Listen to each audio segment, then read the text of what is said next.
Ito yata yung video. Ayan. Anong sasabihin na? Ayan, maano lang, malabo lang. Mm-mm. Pero kahit malabo, sandali. Mag-ano ko, hawakan mo sis. Mag-ano ko ng ilaw para nakikita tayo. Wait lang ha.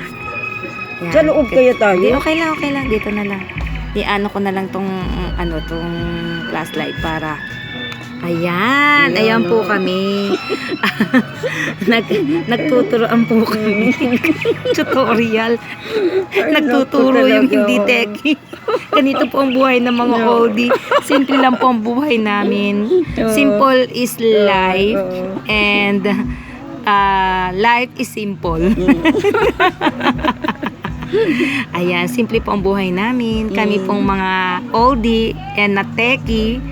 Ang click po ng mga millennial is some sort of struggle to us as oldies. O, diba? Pero, ganun pa man po, natutuwa kami na meron kami natututunan. Kaya, sana po, kumbaga, supportahan niyo po kami sa pamamagitan ng pangunawa. Kasi ganito po talaga ang generation gap. Marami pong salamat.